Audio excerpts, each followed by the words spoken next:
Fala Tricolada, belezinha? Alexandre Antônio na área para mais um vídeo aqui no canal, o canal da família Tricolor, com vídeos diários, sempre falando do nosso querido e amado Fluminense. Vamos falar aí muitas coisas, o Fluminense não para, o Fluminense está pensando na semifinal, depois no meio da semana tem o Júnior Barranquilla lá na Colômbia, outra viagem cansativa, e o Fluminense não para, informação, notícia, e eu tô aqui para trazer informação para você, para deixar você atualizado. Então deixa aquele like maneiro que vai me ajudar bastante aqui no canal. Vamos falar da renovação do Marcos Felipe? Pois é, o contrato do Marcos Felipe, rapaziada, termina em junho de 2022, mas o Fluminense precisa correr. Nós estamos quase no meio do ano de 2021, já em janeiro, e pode assinar um pré-contrato. É um goleiro jovem, você pensa que o Marcos Felipe é velho, tem que estar com 30 anos? Não. Porque ele vem da base, foi reserva de Agenor, terceiro goleiro, né, da época do Agenor, Rodolfo, Júlio César. Ele também foi reserva de muito goleiro ruim, mas graças a Deus chegou o momento dele e está dando conta do recado. Muito bom goleiro, produzido, fabricado, preparado em Xerém, que deixa a gente muito feliz e orgulhoso disso. Tem um fundamento que poucos goleiros têm. Tem goleiro de seleção que não tem esse fundamento apurado que o Marcos Felipe tem, que é o saída do gol. Faltas laterais, escanteios, cruzamento na área. Ele não é jogador que sai dando aquele soquinho muquirana, ele cata mesmo no alto. É muito bom goleiro na bola aérea, tem um bom reflexo, mostrou isso contra o Santa Fé numa cabeçada queima-roupa que ele foi buscar lá no canto. É um goleiro com muitas qualidades e graças a Deus fabricado aqui, né? O Fluminense que tem uma escola de goleiros espetacular, né? Castilho, Carneiro de Mendonça. Carneiro de Mendonça foi o primeiro goleiro a jogar na seleção brasileira, campeão sul-americano nas Laranjeiras, jogador do Fluminense, jogando pela seleção brasileira. Então o Fluminense tem um histórico espetacular com a seleção brasileira e principalmente na sua escola de goleiros. Começando lá com o Carneiro de Mendonça, que foi o principal deles. Agora a gente voltou a produzir um goleiro titular para o nosso Fluminense. Chega de trazer goleiro de fora.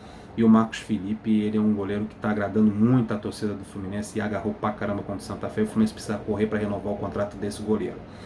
E o Fluminense está fazendo isso. Quem traz essa notícia é a Luísa Sá, do site Lancenet. Então ela diz o seguinte, que Fluminense e Marcos Felipe já sinalizaram desejo de renovar e tendência de um acerto sem empecilhos. O goleiro quer renovar, o Fluminense também quer. O goleiro quer ter uma passagem vitoriosa no clube, isso é muito importante. E deixou a negociação na mão de seus empresários. Então está na mão do empresário. Marcos está valorizado e tem contrato até julho de 2022 com o Fluminense, que quer evitar perder o atleta de graça e confia em seu potencial.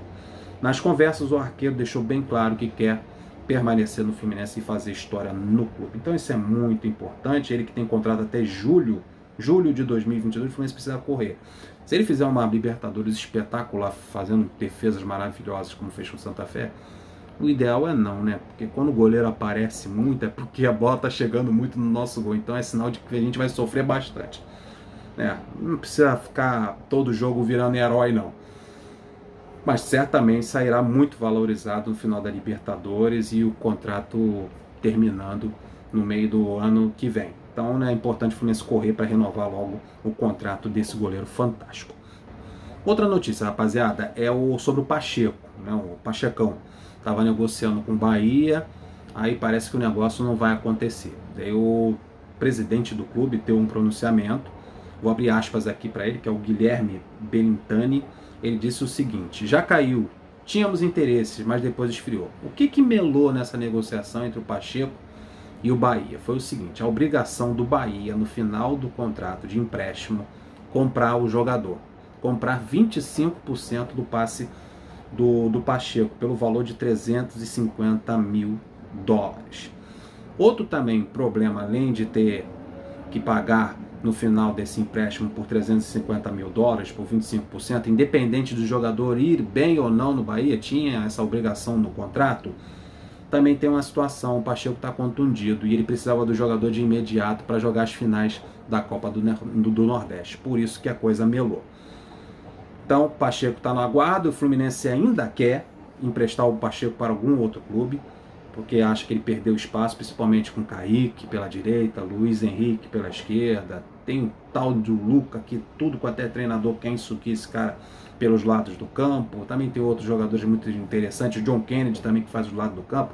Chegada de Bobadilla, chegada de Abel Hernandes, que não são do setor dele, mas uma hora vai ocupar, porque o Fred é o titular da equipe. Então tem muitos jogadores pelo lado do campo e o Pacheco foi perdendo espaço, ainda não se adaptou, não fez boas apresentações ainda, está com dificuldade. O peruano está aí para negócio. O Fluminense aguarda um outro clube se interessar pelo Pacheco para poder emprestá-lo, certamente com essa obrigação de pagar 350 mil dólares no final desse empréstimo e levando 25% do passe do jogador. O Fluminense está querendo fazer dinheiro com o jogador e querendo valorizar ele jogando em outro clube. Vamos aguardar informações sobre isso. Parece que o Bahia não quer mais o atleta.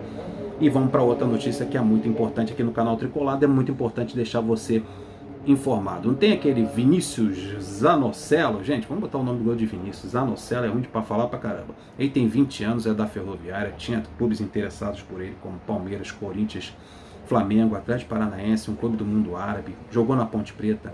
A equipe da Ferroviária pagou 2 milhões e 300 mil reais pelo passe do jogador. E o Fluminense está interessado em pegar esse jogador por empréstimo até o final desse ano. Ele viria para o Fluminense, ficaria até dezembro com um valor fixado para o Fluminense pagar no final desse empréstimo. Esse jogador atuou ontem pela Ferroviária e Santo André. Foi 2-2 e ele fez um dos gols. O Vinícius Zanocelo fez o gol no primeiro tempo, aos 35 minutos do primeiro tempo, mostrando que é um meia muito interessante. É um jogador que faz a função de segundo volante, também sabe jogar um pouquinho mais à frente, é um jogador criativo e com passagens pela seleção brasileira de base, aí, a seleção sub-20. Então um garoto muito interessante, o Fluminense está de olho nisso aí, é bom a gente ficar atento nessa possível contratação do nosso querido e amado Fluminense. E para a gente concluir o nosso vídeo, vamos falar aí da licitação do Maracanã, que está sendo produzida pelo governo do estado. Entre outubro e novembro desse ano vai sair uma nova licitação, mais o contrato de parceria Fluminense-Flamengo e o governo do estado sobre a administração do Maracanã foi renovada por mais 6 meses, né? Foi renovada aí durante 6 meses. Fluminense e Flamengo vão continuar administrando o estádio do Maracanã até a licitação em novembro. Então até foi estendida, a parceria está firme e forte. Parece que o Vasco estava interessado também em rivalizar com o Fluminense e Flamengo, mas o Fluminense e Flamengo, segundo o UOL, está isolando o Vasco nessa negociação, e parece que a coisa vai firme e forte na licitação. Os clubes vão continuar administrando o estádio. É muito importante a administração do Maracanã, é muito importante o Fluminense permanecer nessa parceria, é muito importante o Fluminense estar na administração do Maracanã. A gente fala sempre aqui das Laranjeiras e a importância das Laranjeiras, a gente não pode também descartar as Laranjeiras nisso tudo aí. O Maracanã ficaria como um estádio para comportar 60, 70 mil torcedores, jogos de Libertadores, Campeonato Brasileiro, aquele momento que o Fluminense está bem na competição e precisa de mais torcedores. Sem falar também da fidelização do sócio-torcedor. Nós estamos na casa de 30, 35, 33, às vezes vai caindo. Está caindo muito o número de sócios-torcedores do Fluminense, mas está na casa dos 30. E as Laranjeiras não comportam isso. A gente precisa do Maracanã para fidelizar esse torcedor, para fazer parcerias, novos planos que ainda estão para sair. E o Maracanã é muito importante para isso. É um estádio de muito fácil acesso. E é muito importante para o nosso Fluminense a gente permanecer nessa parceria, não deixar o Flamengo sozinho nessa aí. A gente precisa de um grande estádio que comporte o tamanho também da nossa torcida, porque quando a nossa torcida está animada para ir para o Maracanã, ninguém segura, minha gente. Mas a gente não pode esquecer de momento nenhum da nossa querida e amada Laranjeiras. Já saiu aí o laudo, a gente tem informação que as arquibancadas não estão condenadas, as Laranjeiras têm condições de ser reformada e ser revitalizada. Graças a Deus a notícia sobre os laudos das arquibancadas, se estão condenadas ou não, se tem condição de reformar ou não, foram bem positivas. Então a gente aguarda aí a revitalização das Laranjeiras e que a Laranjeiras seja utilizada para jogos do futebol feminino, das categorias de base e jogos dos profissionais de pequeno porte, jogos que têm pouco interesse, Campeonato Carioca, jogos para público de 6 a 7 mil torcedores. A gente precisa ter aquele calorzinho no coração de ir às Laranjeiras e voltar a assistir o nosso Fluminense jogar, isso é muito importante. Então que nessa nova licitação o Fluminense também diminui esse número de obrigações de jogar no Maracanã, para que as Laranjeiras voltem também a ser palco do nosso tricolor, porque é um estádio histórico e importantíssimo. Foi o primeiro lugar que a seleção brasileira conquistou um título internacional, que foi o Sul-Americano. Então é muito importante para a história, não só do Fluminense, para o futebol nacional também. Muito obrigado por assistir esse vídeo, deixa aquele like maneiro, se inscreva no nosso canal, aguardo vocês, tá? Dá essa moral aí, faz o canal da gente crescer cada vez mais. Um beijão no coração, até o próximo vídeo. Fui!